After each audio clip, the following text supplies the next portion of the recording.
Assalamualaikum warahmatullahi wabarakatuh.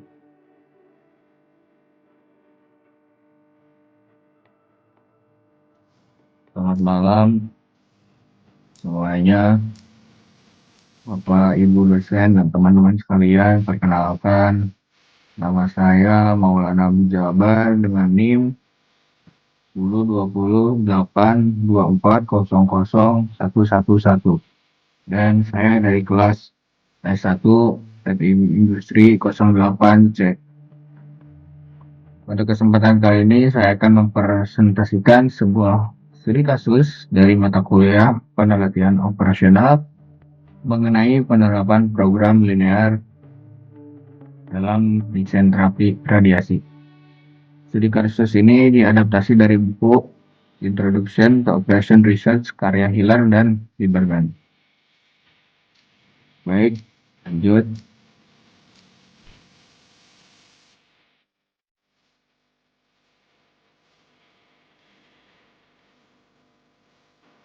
Studi kasus ini berawal dari pasien bernama Mary yang didiagnosis menderita rumor ganas di area kandung kemih.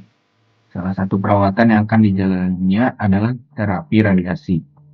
Secara sederhana, terapi radiasi bekerja dengan menembakkan sinar berenergi tinggi ke tubuh pasien untuk merusak sel kanker dan sel sehat di sekitarnya.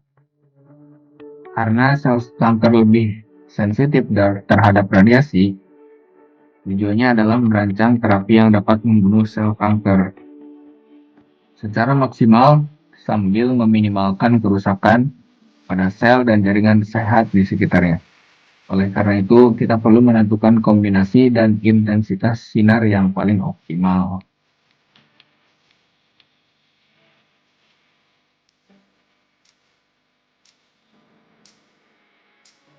Pada slide 3 atau slide selanjutnya ada data dan tabel permasalahan.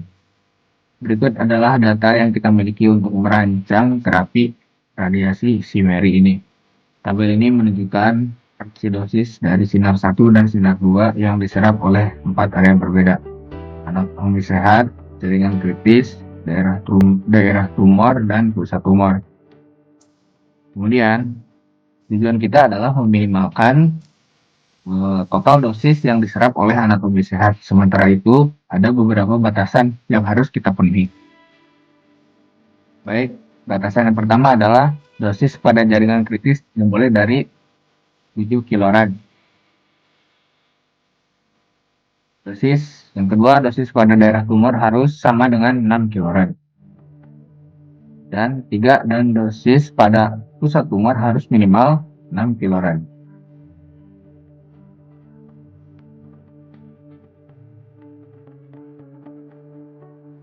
Lalu di slide selanjutnya, berdasarkan data tadi, kita bisa merumuskan ke dalam pemrograman linear. Baik, yang pertama, kita definisikan variabel keputusan. X1 adalah dosis yang ditembakkan dari sinar 1, dan X2 adalah dosis dari sinar 2. Keduanya dalam satuan kilorad.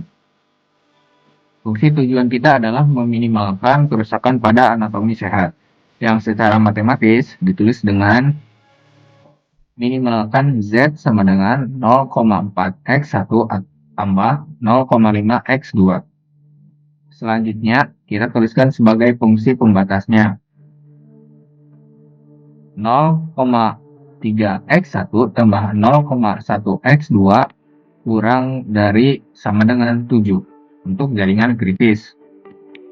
0,5x1 dan 0,5x2 0,5x1 tambah 0,5x2 sama dengan 6 untuk daerah tumor. Lalu 0,6x1 ditambah 0,4x2 lebih dari sama dengan 6 untuk pusat tumor. Tentu saja, dosis tidak mungkin negatif sehingga X1 dan X2 harus lebih besar atau sama dengan 0.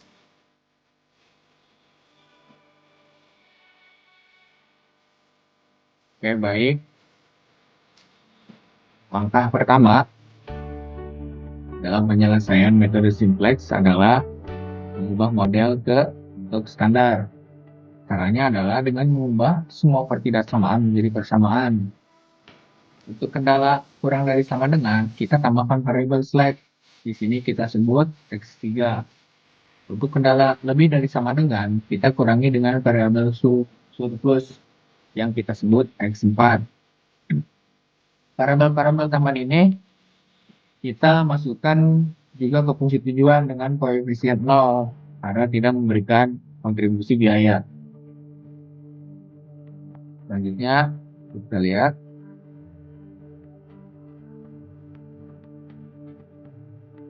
kita ubah bentuk di slide ini, kita ubah ke bentuk kanonik. Bentuk ini diperlukan karena tidak semua kendala memiliki variabel basis awal, variabel yang koefisiennya 1 dan hanya muncul di dalam satu baris.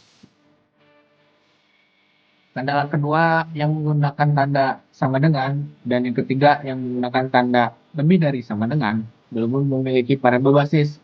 Oleh karena itu, kita tambahkan variabel buatan atau artificial variable, yaitu X5 pada kendala kedua dan X6 pada kendala ketiga.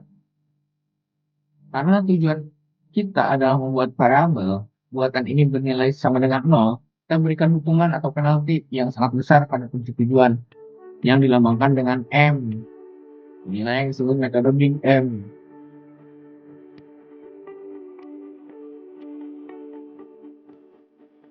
Ini merupakan tabel simplex awal kita. Variabel basis awal kita merupakan X3, X5, X dan X6 yang merupakan variabel slack dan variabel buatan tadi. Pada basis C atau apa ya, baris ZJ kurang CJ, kita cari nilai yang paling negatif nih. Karena ini kasus minimasi. Kita cari nilai CZ dikurangi ZJ yang paling positif atau ZJ kurang CJ paling negatif jika M sangat besar. Di sini kolom dengan nilai 0,4 sampai dikurangi 1,1 M adalah yang paling negatif.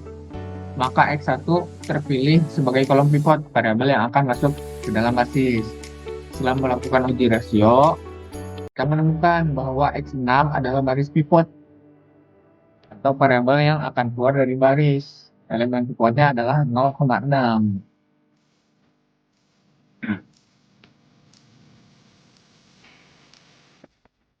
Setelah melakukan operasi baris elementer pada iterasi pertama, selanjutnya iterasi kedua kita mendapatkan tabel seperti yang kita lihat. X1 sudah masuk ke dalam basis menggantikan X6. Sekarang kita periksa lagi baris yang tadi C itu masih ada nilai negatif, yaitu di kolom X4 0,668 kurang 0,83 M. Ini berarti solusi kita belum optimal. Jadi X4 menjadi kolom pivot berikutnya. Berdasarkan rasio, baris X5 ini memiliki rasio terkecil 1,2, sehingga X5 menjadi baris pivot yang akan keluar.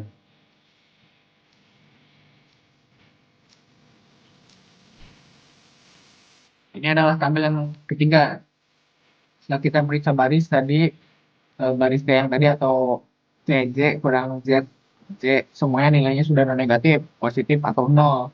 Ini menandakan bahwa solusi optimal telah tercapai. Dan tabel final ini kita bisa membaca solusinya. Solusinya seperti ini berarti. X1 sama dengan 12, X2 sama dengan 0, Z sama dengan 4,8. Artinya, untuk mendapatkan hasil terapi yang paling optimal, dosis yang harus diberikan adalah 12 kiloran dari sinar 1 dan 0 kiloran dari sinar 2.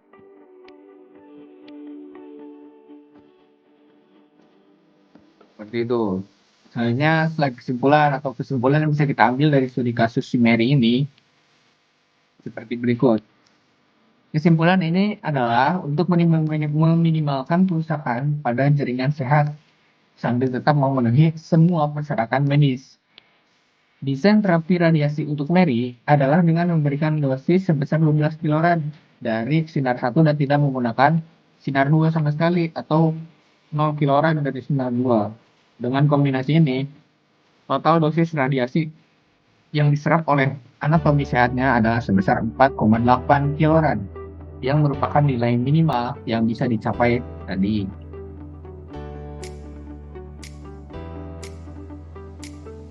Baik teman-teman, Ibu Bapak dosen sekalian, terima kasih saya ucapkan. Sekian presentasi dari saya mengenai penerapan program linear dalam desain terapi radiasi. Terima kasih atas meluangkan waktunya, memberikan kesempatan buat presentasi.